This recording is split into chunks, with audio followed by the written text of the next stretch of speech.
오늘은 하이델베르크 요리문답 제6주일의 마지막 문답인 19문답을 함께 고백하고 배우겠습니다. 먼저 19문을 낭독합니다. 당신은 이것을 어디에서 압니까? 답, 거룩한 복음에서 압니다.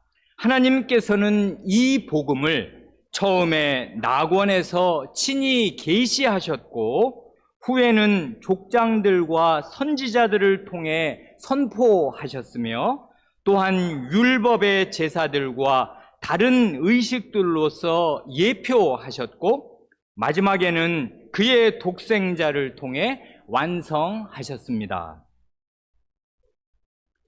질문에서 이것을 어디에서 압니까?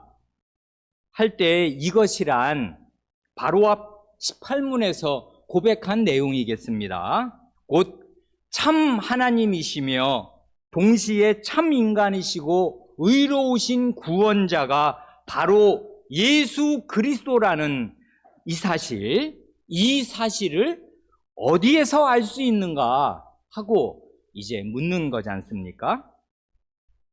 답의 첫 마디는 거룩한 복음에서 안다 그것입니다. 이 거룩하다 하는 말의 가장 중요한 의미는 이 세상에 속한 것이 아니라 하나님께 속한 것이다. 그것 아니겠습니까?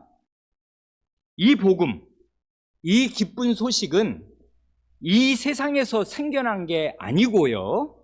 교회가 만들어낸 것도 아닙니다. 복음은 하나님, 살아계신 하나님께서 친히 계시로 알려주신 것입니다. 말하자면, 비유로 말한다면, 그리고 사실이기도 한데, 복음은 하늘에서 땅으로 내려온 것입니다. 그렇기에 복음은 거룩하고 확실합니다. 그 다음을 보면, 거룩한 복음에서 이 사실, 우리의 구원자가 누구냐 하는 사실을 아는데 그 다음을 보면 하나님께서 인류 역사의 시초에서부터 아드님을 실제로 이 세상에 보내실 때까지 얼마나 부지런하게 복음, 이 기쁜 소식을 전해 오셨는가를 줄지어 고백하고 있습니다. 거기에 그 고백에 나오는 이 동사만 간추려 읽어도 아주 생생합니다. 곧 하나님께서 이 복음을 친히 계시하셨고 선포하셨으며 예표하셨고 완성하셨습니다. 첫째로 하나님께서는 이 복음을 처음에 낙원에서 친히 계시하셨습니다. 그러니까요, 우리 하나님께서는 첫사람이 낙원에서 죄를 지었을 바로 그때부터, 그 직후부터 죄에 떨어진 인류를 구원하시겠다는 복된 소식을 알려주신 것입니다. 그러니까 복음은 오다 가다 우발적으로 생겨난 것이 전혀 아닙니다. 구원의 복음에는 오랜 역사가 있습니다. 구원의 복음에는 인류의 역사와 거의 같을 만큼의 장구한 기간, 장구한 역사가 있습니다. 역사와 전통이 있는 복음입니다. 그래, 거기 각주 12번에 그 창세기 3장 15절이 그 증거성구로 제시되지 않습니까? 이게 바로 낙원에서 계시하여 주신 복음의 내용이겠습니다. 우리 성도 여러분이 아주 익숙하게 잘 알고 계시는 말씀이겠습니다.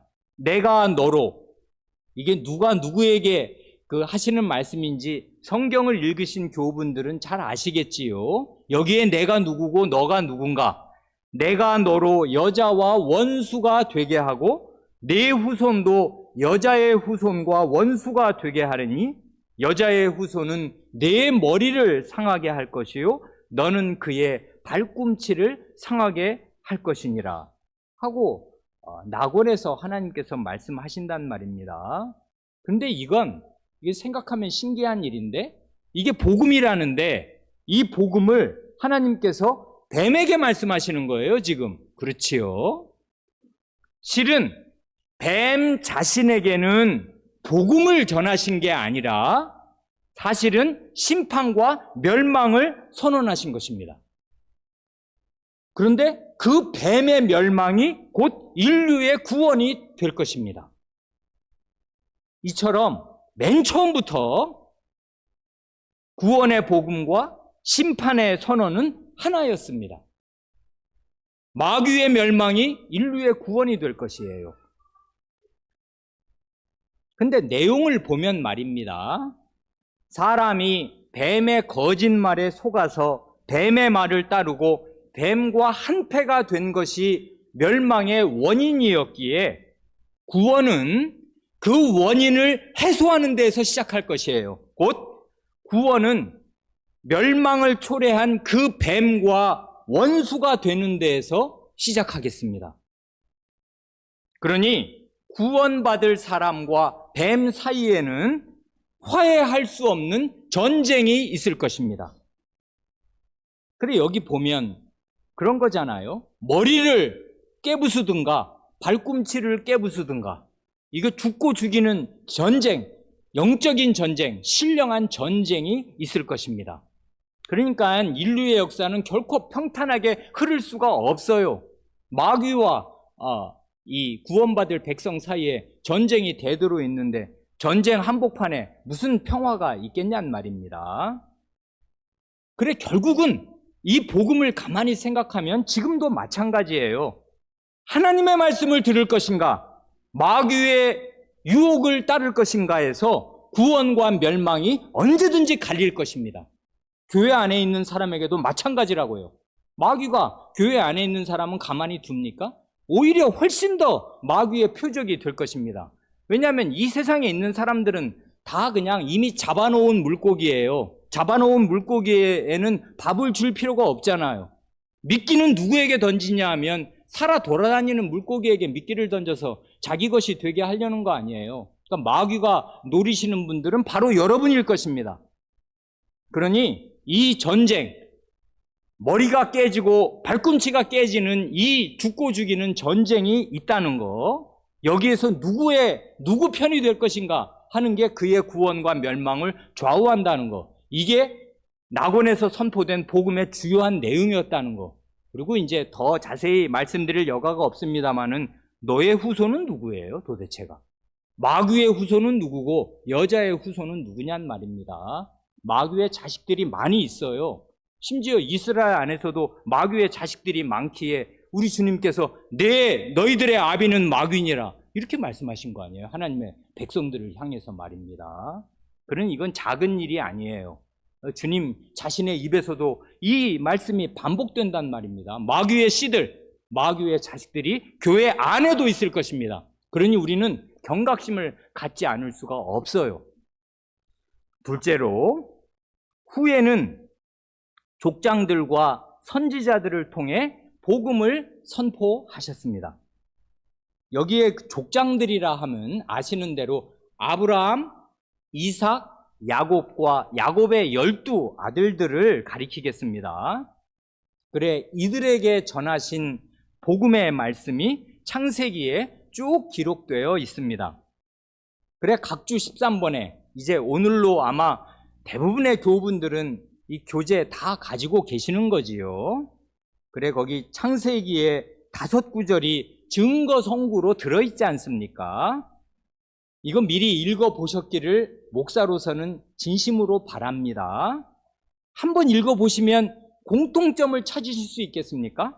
이 5구절에 창세기의 족장들에게 계시된 복음, 이 복음 안에 아주 뚜렷한 공통점이 있지요. 뭡니까? 거기 보면 모든 백성이 들어있어요. 천하 만민에게 복을 주시겠다는 내용입니다. 그렇지요. 한번 쓱쓱 보지요. 거기 창세기 12장 3절. 이건 아브라함에게 약속하신 가장 그 첫 말씀이지 않습니까? 기록된 대로는 너, 너 아브라함을 축복하는 자에게는 내가 복을 내리고 너를 저주하는 자에게는 내가 저주하리니. 그 다음 말, 땅의 모든 족속이, 땅의 모든 민족이 너 아브라함으로 말미암아 복을 얻을 것이라 말씀하십니다. 여기도 보면 아브라함 한 사람을 택해놓고 지금 이 땅에서 하나님 나라를 시작하시려는 참인데, 하나님의 마음에는 이미 땅의 모든 족속이 마음에 상정되어 있어요. 마음에 들어있단 말입니다. 복음은 이렇게 처음부터 스케일이 컸던 것이에요. 전 세계를 지금 하나님은 바라보고 계십니다. 그런데 여기 보면 한 사람 너 아브라함으로 말미암아 땅의 모든 족속이 복을 얻을 것이라 합니다. 그런데 그 다음 구절이 뭐예요? 22장 18절이잖아요.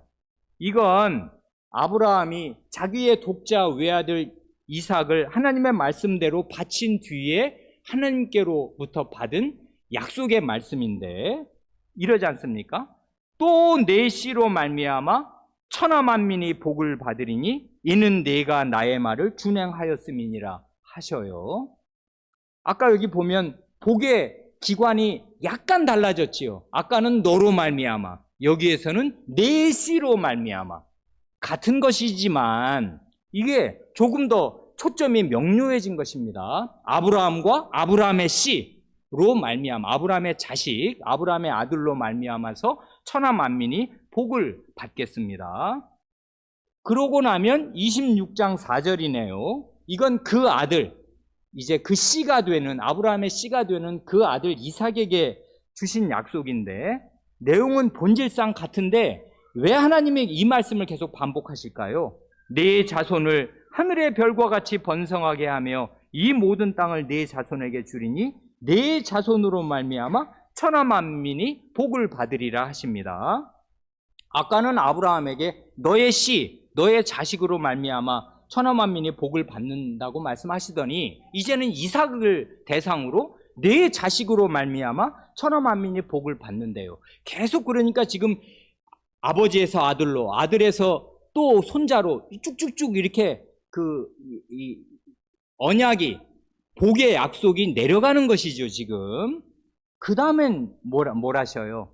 28장 14절에서는 이삭의 씨, 야곱 말입니다. 야곱이 이제 그 에서를 피해서 저기 바단 아람으로 도주할 때 베델에서 들은 약속의 말씀이 이거지 않습니까? 내 자손이 땅의 티끌같이 되어 내가 서쪽과 동쪽과 북쪽과 남쪽으로 퍼져나갈지며, 그 다음 말씀, 땅의 모든 족속이 너와 내 자손으로 말미암아 복을 받으리라 하십니다. 이걸 보면 기본적인 내용은 똑같은데 아브라함과 그의 씨로 말미암아서 결국은 천하 만민이 복을 받겠다, 그 말씀이고요.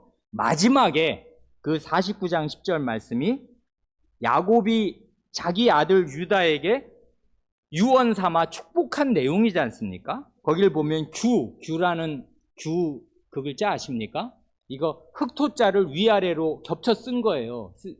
그게 규자가 뭐냐 하면 그게 왕의 왕의 권위를 상징하는, 왕은 지팡이 같은 걸 딱 짚고 있잖아요. 예식 같은 데 보면 왕의 홀을 규라고 합니다. 홀이 유다를 떠나지 아니하며 통치자의 지팡이가 그 발 사이에서 떠나지 아니하기를 실로가 오시기까지 이르리니 그에게 모든 백성이 복종하리로다 합니다. 그러니까 이삭의 아들 유다 때에 오면 이 유다를 통해서 모든 백성에게 복종을 받으실 왕이 나오실 것입니다. 그걸 지금 이제 자기 아들의 유다에게 예언한단 말입니다. 그러니까 이거 보면 모든 백성이 한결같아요. 하나님의 약속 가운데 천하 만민 모든 백성이 들어있어요. 이 하나님의 복은 이 왕에게 복종하는 사람들에게 올 것입니다. 그래, 이걸 종합하면 어떻게 되겠습니까? 족장에게 주신 복음의 말씀을 종합한다면 하나님 나라가 이 땅에 처음 출발할 때는 아브라함 한 사람, 이삭 한 사람, 야곱 한 사람. 이건 거의 시로라기 같지요.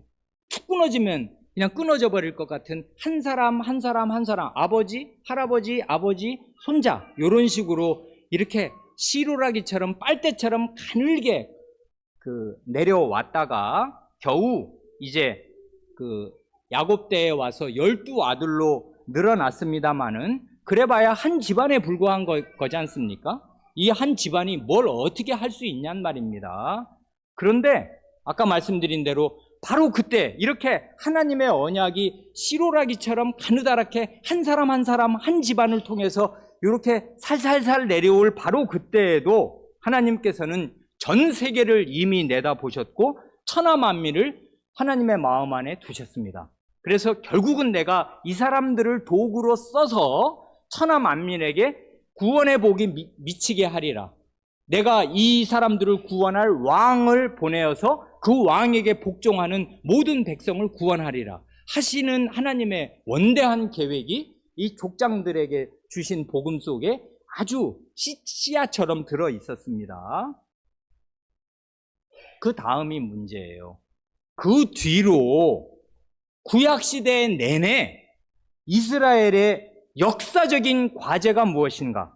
모세 이래로 모든 예언자들의 필생의 과제가 무엇인가 하면 이 하나님의 복된 약속이 과연 어떻게 성취될 것이며 혹은 현실을 보아하니 성취가 안 될 것처럼 보인다면은 왜 그런 것인가 하는 것을 규명하는 것이었습니다.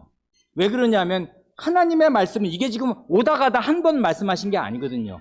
족장 대대로 지금 창세기를 꽉 채우고 있잖아요. 아브라함 12장부터 49장까지를 말입니다. 그러니 우리는 이 언약을 받은 민족이고 우리에게는 이 하나님의 언약이 있고 하나님의 말씀은 결단코 땅에 떨어질 수 없다. 그러면 결국 아브라함의 자손을 통해서 복이 세계 천하 만민으로 흘러가야 되는데 현실은 절대로 그렇게 안 돼요. 그러니 이게 풀 수 없는 역사의 딜레마였습니다. 어쩌면 좋으냐 이 현실 이렇게 된 것입니다. 그래 여기 약속 가운데 있었던 대로 이스라엘 사람들의 수는 늘어나서 하나의 민족 국가를 이룰 만하게 되었습니다. 이미 모세 시대만 해도 이제 남자만 60만 명이 되니까 정말 한 민족이 되었고 하나님께서 하늘의 별처럼 땅에 바닷가의 모래처럼 땅의 티끌처럼 너희를 많게 하시고 지금보다 10배나 더 많게 하시기 바란다. 그래 수는 점점 늘어나서 뭐 대단히 큰 강대국은 아니지만은 강소국이 되었습니다. 한 나라가 되었어요. 그런데 말입니다. 이 나라는 하나님의 나라고 복된 나라여야 되거든요. 그러니 하나님께서 왕으로 계시는 하나님의 나라답게 하나님의 이름을 거기 걸었잖아요. 이게 하나님의 나라여야 되거든요. 그런 나라답게 의로운 나라로 서 있어야 이스라엘 자기도 복을 받고 그 복이 장차 천하 모든 민족에게로 퍼져나갈 텐데 현실은 완전히 정반대였습니다. 이스라엘 자체 안에 죄와 불의가 가득해서 결국 남북 왕국이 멸망하게 된 것이에요. 그러니 뭔 하나님의 나라요? 무슨 복이요? 없어요. 세상에 복이라는 게. 이스라엘 나라에 복이 없는데 딴 나라에 무슨 복이 있단 말입니까? 하나님이 함께 하셔도 그 모양이에요. 안 됐다고요, 이게. 그래서 이게 이제 역사의 딜레마며 풀 수 없는 수수께끼 같은 일이었습니다. 이걸 풀어야만 했어요. 이스라엘의 모세 일의 모든 예언자들은. 왜 이렇게 된 거냐? 이거 앞으로 어떻게 될 거냐? 하나님의 말씀은 땅에 떨어지는 건가? 그냥 몽상인가? 하늘의 별인가? 진짜 별을 따올 수는 없는 거니까. 하나님의 약속은 하늘의 별인가? 그냥 바라보고 그저 바라만 보고 있지 이렇게 되는 건가? 이게 왜 현실이 못 되나 하는 걸 이 사람들이 풀어야 했단 말입니다. 그래서 하나님께서 약속하신 복이 임할 의로운 나라는 과연 누가 세우는 것이며 어떻게 세워지는 것인가? 그리고 우리 안에 있는 이스라엘 안에 하나님 백성 안에 있는 그 많은 죄는 과연 어떻게 해결될 수 있는 것인가 하는 게 가장 중요한 질문이자 과제였습니다. 역사의 과제. 그리고 가장 현실적인 문제. 그래, 거기 각주 14번을 보시면 여기 이제 그 뒤에 증거 성구가 여기 밀집되어 있는 중에 주로 보면 이게 어디예요? 성경이. 이사야서 4군데, 예레미야서 2군데입니다. 그게 제일 많죠. 압도적으로 많아요. 왜 그럴까요? 이게 왜 증거송구로 이사야서와 예레미야서가 인용되냐 하면 나라가 망하는 현실 앞에 이 사람들이 있거든요. 이사야서는 북이스라엘이 멸망하고 남유다가 멸망하는 것을, 멸망으로 치닫는 것을 명백하게 바라보는 시점에 있었고, 이 예레미야는 나라가 진짜 망하는 타이밍에 예언자로 부르심을 받아서 하나님의 말씀을 전한 사람이니까 말입니다. 망국의 현실에서 하나님의 공의와 사죄를 붙든 것이에요, 이 사람들이. 이게 자기의 과제였거든요. 이게 해결이 안 되면 어떻게 의로운 나라가 서며 이미 저질러진 그 무참한 많은 질펀하게 저질러진 죄들은 도대체 어떻게 해결이 될 거냐. 이게 해결이 안 되면 의로운 나라는 없는 것이고, 의로운 나라가 없으면 천하 만민이 복을 받을 길도 없는 거거든요. 그러니까 이건 온 인류 역사의 과제였어요. 그리고 더 중요하게는 이스라엘의 과제였단 말입니다. 이걸 이 사람들이 어떻게 풀어내요? 이렇게 풀어내는 거죠, 지금. 그 이사야 42장 1절로 4절이 거기 증거송구로 제시되었는데 다 읽지 않고 발췌하여 읽으면 공의의 문제, 정의의 문제, 의의 문제를 다루어요. 하나님의 의, 이게 아주 화두란 말입니다. 우리의 요리문답에서도 있었던 화두 아니었습니까? 하나님의 의, 이게 결정적으로 중요한 거예요, 우리의 구원에서는. 그러니까 말입니다. 뭘 하셔요? 하나님이 이제 이 문제를 해결할 그런 이제 구원자를 자기의 종으로 보내시는데, 내가 붙드는 나의 종, 내 마음에 기뻐하는 자, 곧 내가 택한 사람을 보라. 하나님의 마음이 바쁘신 것 같습니다. 한 사람을 지금 굉장히 다양한 말로 설명하시잖아요. 내가 붙들어주는 나의 종이 있느니라. 이게 내가 참 기뻐하는 사람이고 내가 택한 사람이니라 하고 말씀하십니다. 근데 그가 하는 일이 뭐예요? 그가 이방에 정의를 베풀어요. 이스라엘을 넘어 온 다른 나라에 공의를, 정의를 베풀겠습니다. 그리고 4절에도 보면 그는 세상에 정의를 세우기에 이르리니 한단 말입니다. 공의가 세워질 것입니다. 이 하나님의 종으로 말미암아. 그런데요, 어떻게 하면 좋아요? 하나님의 의가 반듯하게 완전히 100%로 드러나면 그 공의 앞에서 이스라엘이나 이방 나라는 원래 어떻게 돼야 되는 거예요? 공의 앞에 딱 들이대면은 죄가 환히 드러나고 그러면 멸망받아야 마땅한 것입니다. 원래 안 그래요? 하나님의 공의를 세우면 그 공의 앞에 누가 남아나겠냐는 말입니다. 그래, 하나님의 공의에는 굉장히 이중적인 면이 있어요. 이게 뭐냐면 하나님의 공의가 정확히 제시가 되면 모든 인간이 그 앞에서 입이 다물어지고 거꾸러집니다. 죄인으로 드러나거든요. 그런데 이 하나님의 공의가 완벽하게 충족되는 방식으로 구원이 제시되는 거예요. 그러니까 하나님의 의가 구원이 되기도 해요. 왜 그러냐면 구원은 이 하나님의 의가 완전히 충족되지 않고서는 오지 않는 것입니다. 그래, 하나님의 의는 놀라운 것이에요. 모든 사람을 죄인으로 만들면서 동시에 하나님 자신의 의가 완전히 충족되는 방식을 보여주어요. 그래, 하나님의 의가 원래는 죄인에게는 멸망이 되어야 하는데 하나님의 의가 충족되면서 하나님의 의가 죄인에게 구원을 주게 돼요. 이게 아주 성경의 놀라운 방식입니다. 그래서 이 여호와의 택한 종이 하나님의 공의를 온 세상에 세우게 되는 그때 죄를 어떻게 처리하실 거냐 하는 얘기가 잇따라 나오게 됩니다. 바로 다음 장이 그거잖아요. 그 다음 증거선구가 뭐예요? 사죄의 문제를 언급하는 이사야 43장 25절 말씀이 나온단 말입니다. 뭘 하셔요? 이건 여호와 하나님의 말씀이 곧 나는 나를 위하여 내 허물을 도말하는 자니 내 죄를 기억하지 아니하리라. 아멘. 하나님께서 자기의 의를 완전히 충족시키기 위해서 너희를 위해서가 아니라 1차적으로 나를 위해서다. 왜냐하면 나의 공의가 깨져서는 구원이 없는 거니까 내 의가 충족되어야 하겠다 하시면서 내가 나를 위하여 너의 허물과 너의 죄악을 없애버리고 기억하지도 않겠다 하고 하나님께서 죄 문제를 완전히 처리하실 것을 예언하셔요.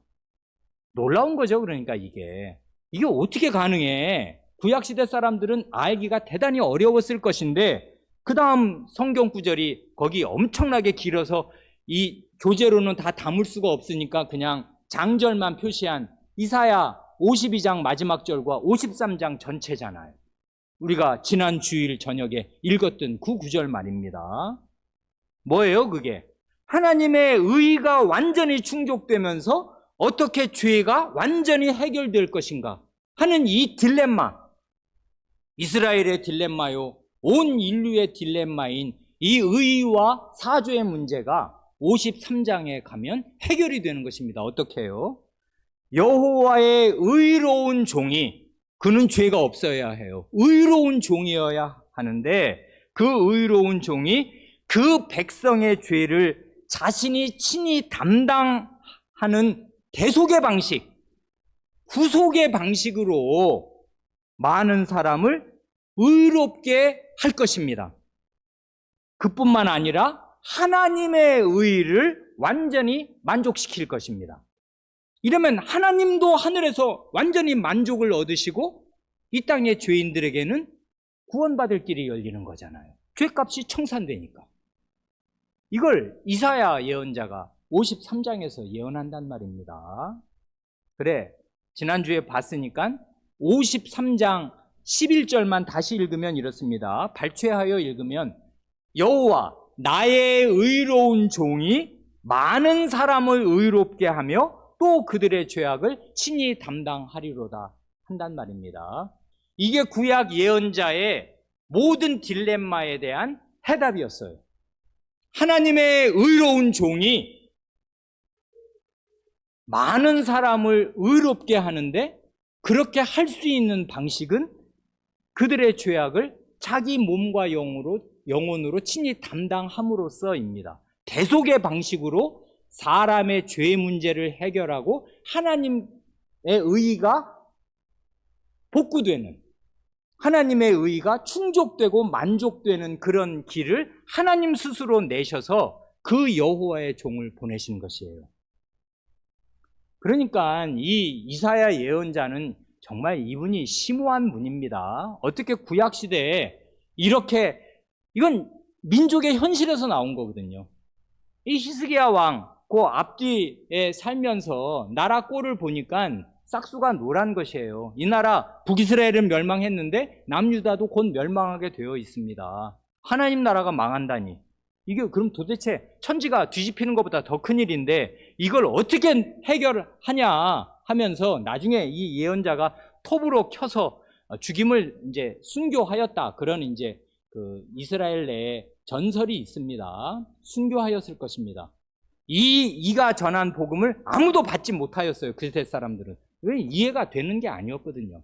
그러니까 나라가 망한 거지요. 이 복음을, 그러나 소수의 사람들이 이 복음을 이제 간직하였고 후대에 전하면서 이게 숙제였던 것이에요. 말은 해놓았는데 이게 어떻게 해결될지를 알 수가 없었던 것입니다. 실제로는. 그런데 이 시대가 조금 더 흘러서 예레미야로 가면 기본적인 메시지가 똑같아요. 공의와 사죄의 문제입니다. 하나님의 의의가 어떻게 충족이 되어야 되냐 하는 문제와 그러려니 인간의 죄가 어떻게 해결되어야 되냐 하는 그 문제였습니다. 그래, 이 공의와 사죄를 바탕으로 해서 하나님께서 새 언약을 말씀하셔요. 예레미야 때 와서. 예레미야 에스겔의 그 나라가 멸망할 그때 왜 그러냐면 구약이 망했으니까. 옛 언약이 말하자면은 무용함, 그 무력함을 드러낸 그 자리에서 힘 있는 새 언약을 천명하신단 말입니다. 구약이 망한 자리에서 신약을 천명하셔요. 그래서 거기 예레미야 31장 그 32, 3절이 지금 증거성구로 인용됐습니까? 그런데 33절, 34절을 읽으면 아마 더 좋을 것입니다. 33, 34절을 읽으면 이렇습니다. 하나님의 말씀에 그러나 그날 후에 내가 이스라엘 집과 맺을 언약은 이러하니 곧 내가 나의 법을 그들의 속에 두며 그들의 마음에 기록하여 나는 그들의 하나님이 되고 그들은 내 백성이 될 것이라. 34절 뒷부분, 내가 그들의 악행을 사하고 다시는 그 죄를 기억하지 아니하리라. 여호와의 말씀이니라. 아멘. 이건 우리 교회에서 정말 여러 번 공을 들여서 함께 살펴보고 읽은 말씀이기에 길게 말씀드릴 필요가 없는 줄로 믿습니다. 이건 지금 십계명의 두 돌판에 대한 하나님의 그 사무치는 아쉬움을 표시한 말씀 아니겠습니까? 십계명은 하나님이 정말 친수로, 이건 이제 인간의 용어로 표현하면 하나님은 신이시니까 손이 없으시지만 실제로 하나님이 십계명의 두 돌판에 손으로 쓰셨어요. 원래 10마디 말씀 하나님이 손으로 써서 이 백성에게 주신 말씀이잖아요. 그래, 그게 가장 귀한 하나님의 말씀이고, 실제로는 온 백성이 육성으로 그 떨리는 가운데, 죽을 듯한 두려움 가운데 하나님의 말씀을 다 들었고, 그걸 또 하나님이 손으로 직접 쓰셨어. 그래서 이제 돌판을 그 언약궤에 보관함으로써 그 언약궤가 이스라엘에서 가장 중요한, 그 말하자면 보물이 된 거고, 거기가 지성소고, 거기가 하나님의 말하자면 시은좌, 은혜의 보좌잖아요. 거기가 하나님의 발등상이 있는 보좌. 그러니까 그게 이스라엘의 핵인데 십계명이 소용이 없어졌어요. 왜냐하면 돌판에 새겨놨거든요. 마음과 멀어. 그래서 이번에는 하나님께서 내가 돌판에 새기지 않고 마음판에 새기겠다. 그래서 내 법, 내 말, 내 언약을 너희의 마음속에 기록을 해주어서 절대로 지워지지 않게 해주겠다 하는 게 새 언약이니까, 이 새 언약은 얼마나 강력한 것이며 효과 있는 것이겠습니까?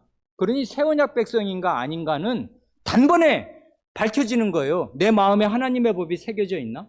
내 생각 속에, 내 영혼 속에 하나님의 법이 심겨져 있나? 그 사람은 하나님의 새 언약 백성이고 아닌 사람은 아니에요. 그래, 교회에서 오래 자라도 20살 넘고 나면은 마음판에 하나님 말씀이 안 새겨진 사람은 교회를 떠납니다. 왜냐하면 내 마음 안에 하나님 말씀이 없으니까. 방법이 없어요. 하나님께서 친히 그 영혼과 마음에 자기 말씀을 새겨주지 않으시면 하나님의 백성이 될 길이 없어요. 그래, 여기 보면 나는 그들의 하나님, 그들은 내 백성이 되리라. 이게 아브라함에게 주신 언약의 핵이거든요. 하나님의 백성이 된다. 아니, 하나님의 백성이 되면 더 뭘 바라며 두려울 게 뭐가 있어요. 영생하시는 하나님의 자식과 백성이 되면 하나님의 보호가 있는데 뭘 걱정하냔 말입니다. 이게 언약의 핵이에요. 하나님의 백성이 된다는 거. 근데 구약 내내 하나님의 백성이라는 외피는 입었는데 실질은 전혀 그러지 않아서 그 나라가 망해버렸네요. 그러니 새 언약으로 세울 내 나라는 영원히 망하지 않을 내 종이 다스리는 그런 나라가 될 것이다 하시면서 그에 관한 핵심으로 그 마음판에 하나님의 말씀을 기록하여 주실 것. 그러니까 하나님 백성은 하나님 말씀 듣고 자기 마음에 새기는 게 가장 중요한 일이에요. 이게 없으면 새 언약 백성은 아니니까. 새 언약 백성이 없는 거니까. 그래, 우리는 주일마다 하나님 말씀 들으러 오고 하나님 말씀 들을 때 그걸 분별할 수 있고 기뻐한단 말입니다. 아, 이게 생명의 말씀이고 내 마음에 새겨져 있는 말씀이 환히 밝혀지는구나 하는 걸 알게 되니 기쁘단 말입니다. 그래, 34절에 그 죄를 다시 기억지 않으리라 하고 하나님이 이런 말씀으로 확언하셔요. 나는 네 죄 뭔지 기억도 안 난다 이제 하실 만큼 우리의 죄를 완전히 사죄해 주시겠다. 이런 사죄의 기반 위에서 하나님의 말씀이 새겨진 거룩한 백성이 탄생하는 것입니다. 새 언약 백성이. 이런 게 이제 그 구약의 경륜이 멸망할 때 그러니까 이 예레미야 선지자는 얼마나 가슴이 찢어졌겠습니까? 오늘 우리처럼 편안하게 이 말을 할 수 있는 게 아니었거든요. 왜냐하면 눈에 보이는 하나님 백성은 다 망했어요. 그러니 찢어지는 가슴으로 이 말씀을 받아서 그 적고 왕에게 보내면 왕이 칼로 쫙쫙 찢어가지고 그 난로에 넣어요. 이게 무슨 하나님의 말씀이냐, 웃기지 말아라 하면서 하나님 말씀을 경멸한단 말입니다. 자기의 그 이스라엘 그 유다 왕이 말이에요. 그러는 꼴을 겪으면서 자기는 포로로 애굽으로 이제 끌려가면서 이 말씀을 기록으로 남겨서 오늘 우리에게 새 언약이 뭐냐 하는 걸 알려주는 것입니다. 이게 이제 족장과 예언자들, 선지자들을 통해서 하나님께서 선언하신 말씀입니다. 그 다음 셋째로 또한 율법의 제사들과 다른 의식들로서 예표하셨고 하지 않습니까? 우리 한자를 안 배우는 어린 사람들은 예표란 뭐예요? 미리 예자, 나타낼 표자잖아요. 미리 나타내 보여주시는 거 말입니다. 그러니까 여기 보면 제사들과 의식들이 나와요. 세레모니, 그 여러 예식들 말이에요. 그러니까 제사들 할 때 제사란 죄인이 제물, 곧 예물을 하나님께 바치면서 하나님께 가까이 나아가는 행위 아니겠습니까?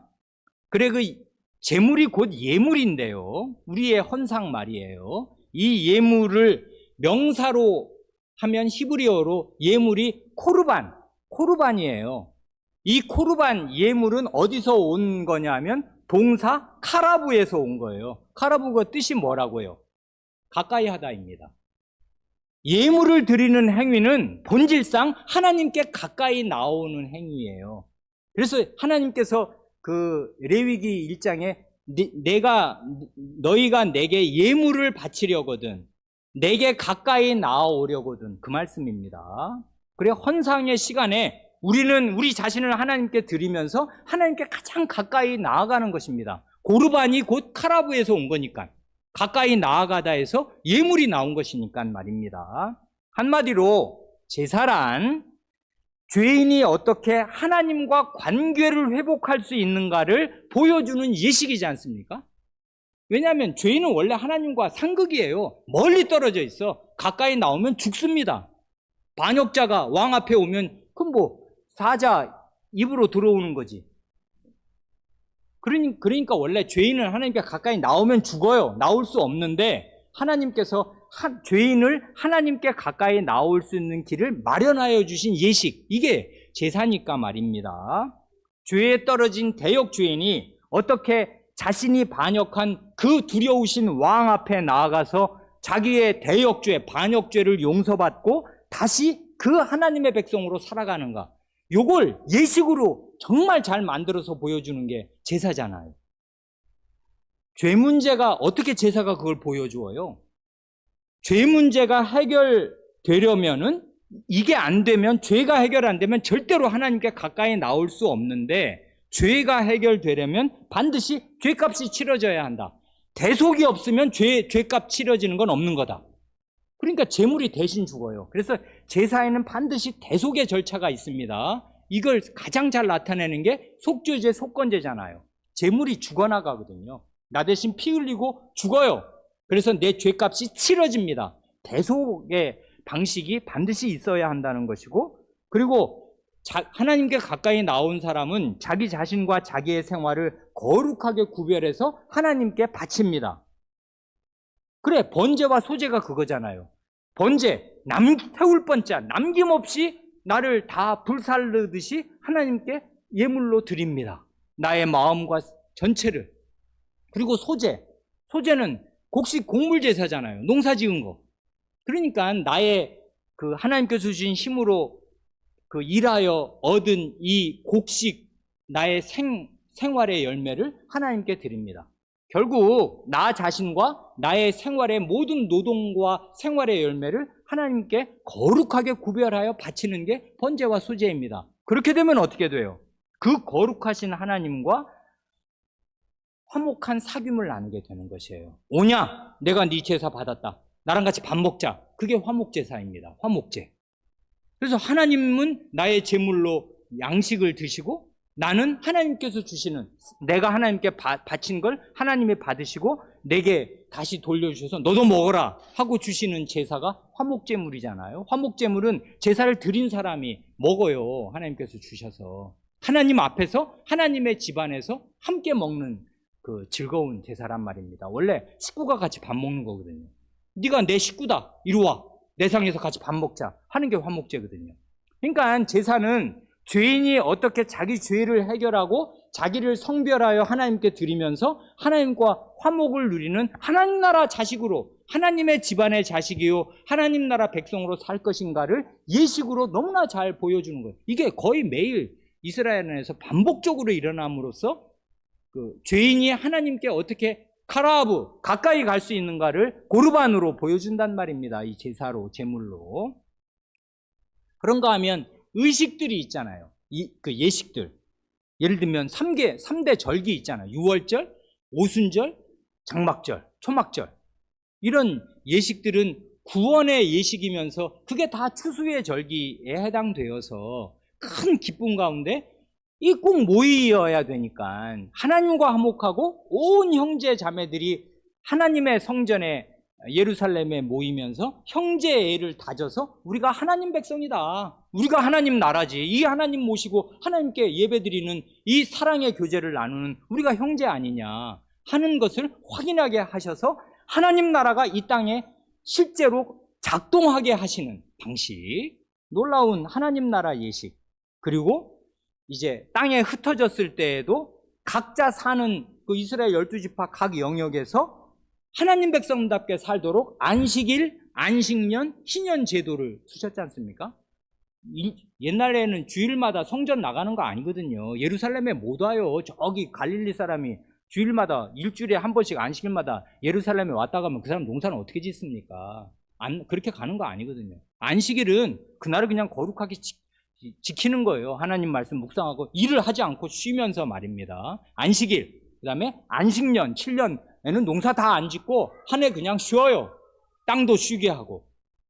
그리고 신년, 이런 게 다 있게 하셨습니다. 그런가 하면 대속죄일, 그리고 성전의 지성소와 성소의 여러 의식들, 거기 등대에 그 기름을 채워놓고 분향을 하고 그 진설병 상에 그 진설 떡들을 두 줄로 쌓아서 이스라엘 12지파를 대표하는 그런 성소의 새 기물들과 대제사장이 1년에 한 번 대속죄일에 지성소로 나아가서 성전의 기물 전체와 이스라엘 백성 전체의 죄를 다 깨끗하게 하는 대속죄일의 여러 예식들, 이런 것은 어떻게 이 땅에 의롭고 사랑이 있는, 공의와 사랑이 있는 하나님의 나라를 이루고 살 것인가를 규정하는 구약의 법과 제도들이겠습니다.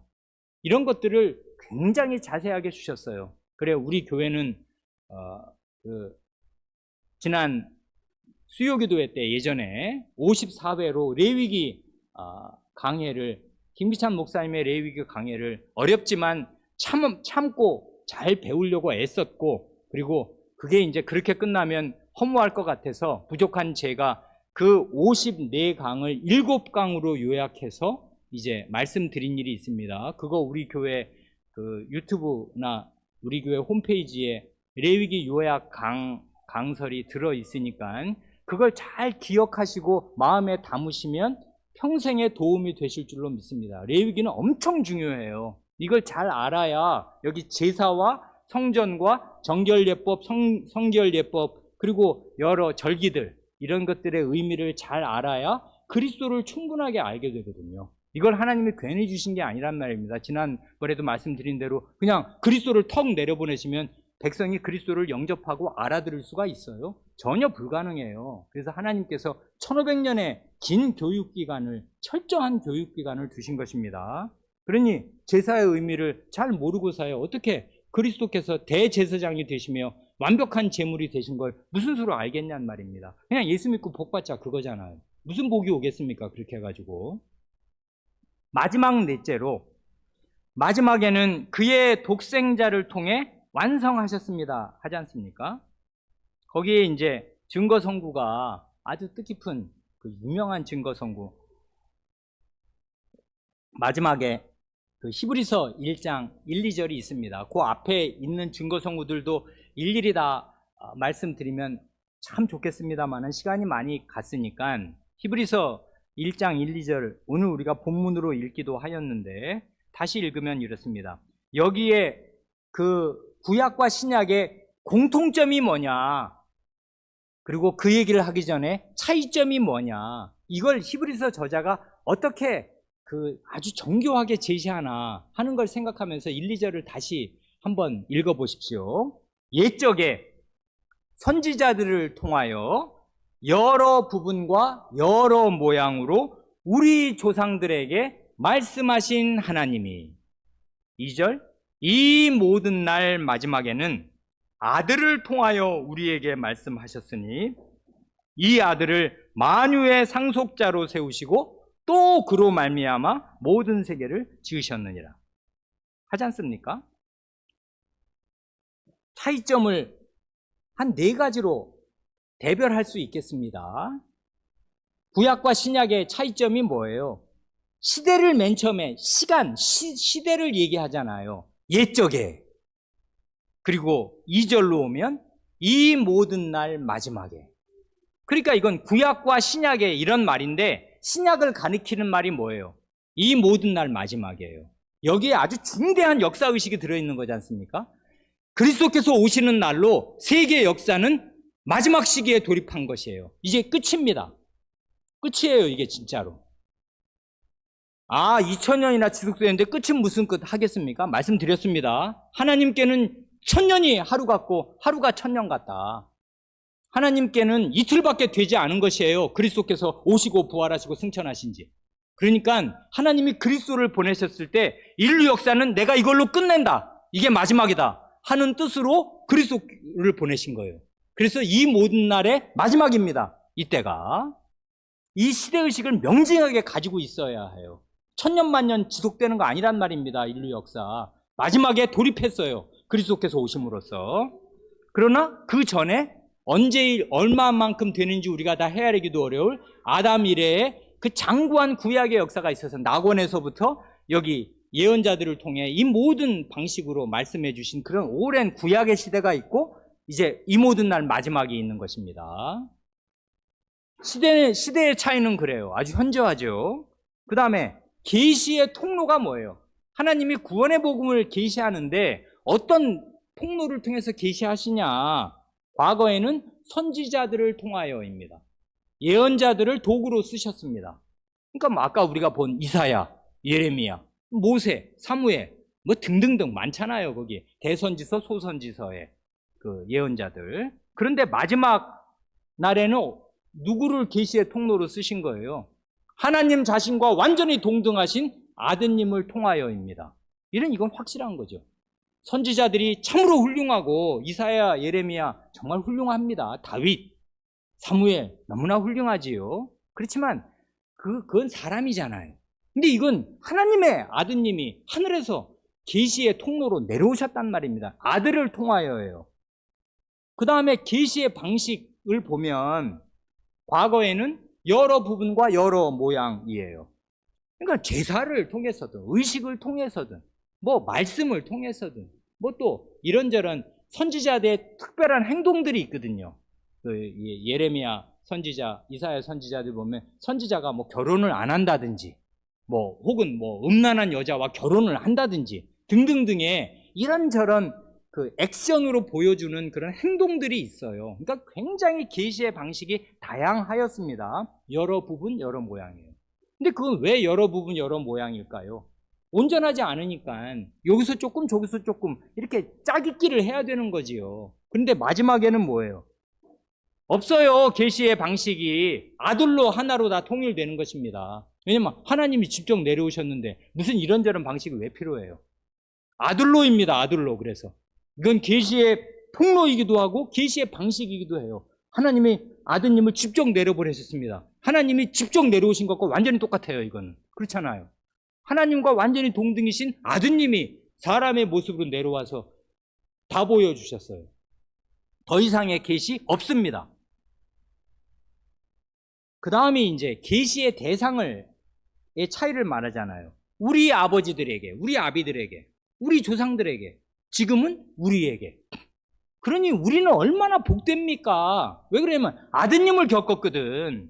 옛날 우리 아버지들은 예언자들을 겪었고 여러 부분과 여러 모양으로 하는 그런 말들을 겪었는데 우리는 아드님을 겪었어요.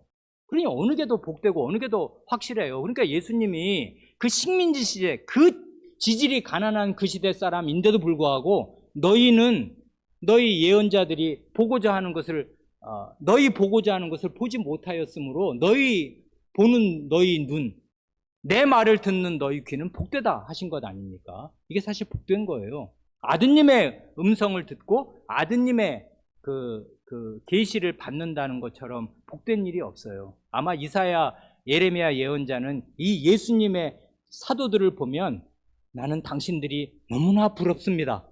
당신들의 발뒤꿈치도 나는 못 따라갈 사람입니다. 하였을 거란 말입니다. 그런데요, 이건 이제 구약과 신약의 차이점이지 않습니까? 가장 중대한 공통점이 있어요. 그게 뭐예요?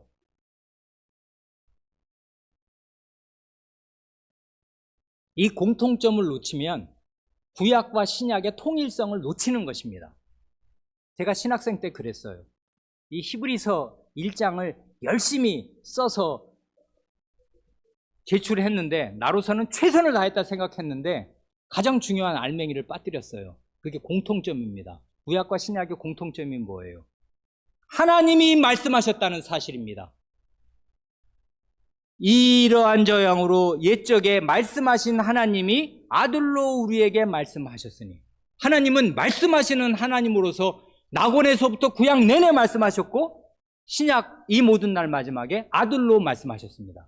하나님은 그러니까 쉬지 않고 계속 구원의 복음을 말씀하여 오셨습니다. 점점 그 피날레로 갈수록, 마지막으로 갈수록 그게 장엄해지고 완벽해져서 그렇지 처음부터 하나님께서는 구원의 복음을 말씀하여 오셨어요.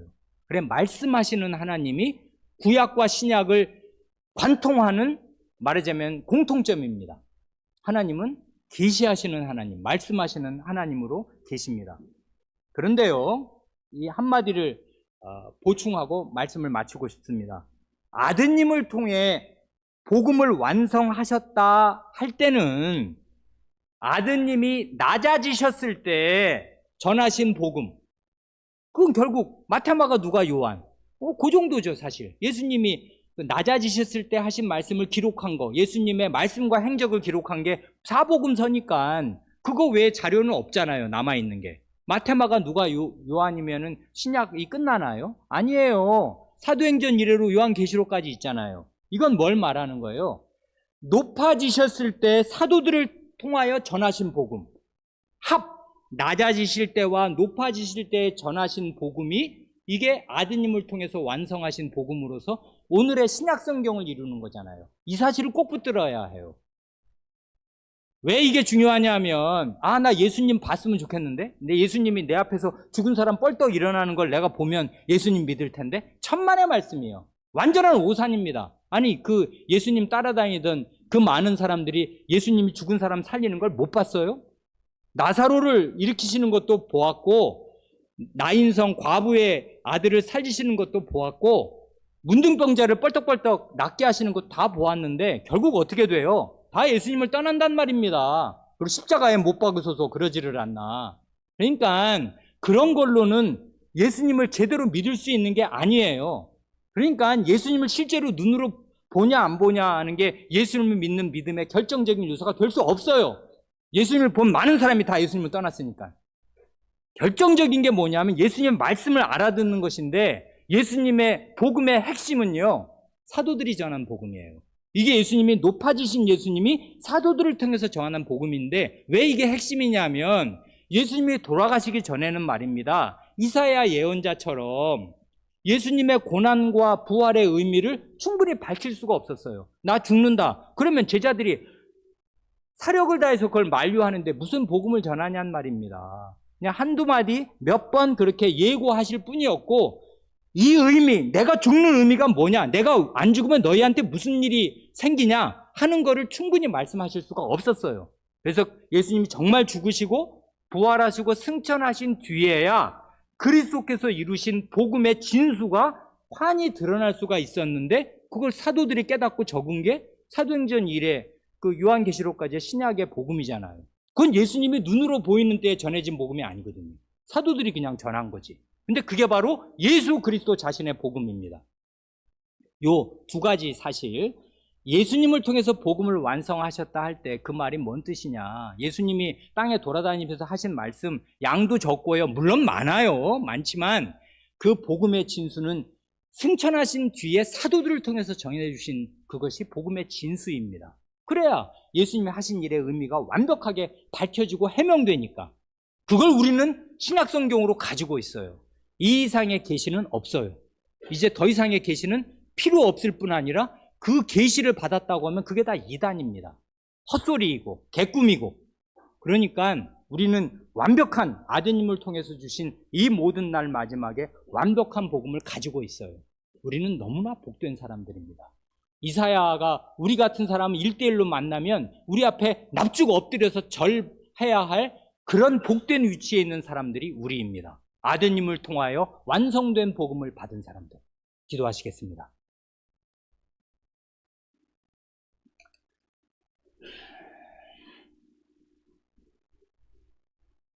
하나님 아버지, 하나님께서는 계시하시고 말씀하시는 하나님으로서 낙원에서부터 이 모든 날 마지막에 이를 때까지 쉬지 않고 구원의 복음을 전하셨사오며 죄인을 찾아오시고 죄인이 알아들을 수 있는 언어와 알아들을 수 있는 방식으로 가진 지혜를 다 발휘하셔서 말씀하시고 마지막에는 아드님의 피로 저희의 가슴 한복판에 사랑의 복음을 새기셨으니 이 하나님의 사랑의 복음을 듣고 믿는 사람마다 아드님을 참으로 사랑하게 되오며 아드님처럼 아드님을 본받아 하나님의 형상을 나타나게 되오며 아드님을 본받아 고난을 거쳐 영광으로 들어가게 되는 길이 자기 인생으로 살아야 할 길임을 알고 기꺼이 그 짐을 지고 자기 십자가를 지고 주님을 좇을 각오를 하게 되는 줄을 믿습니다. 그러므로 저희가 이 요리분답을 배워나감에 따라 복음의 진수를 더 밝히 깨달을 수 있게 하여 주시고 그리하여 그리스도의 형상이 저희 속에 심겨지고 나타나서 저희가 다 하나님의 형상으로 회복될 수 있게 하여 주시기를 구합니다. 우리 구주 예수님의 이름으로 기도합니다. 아멘.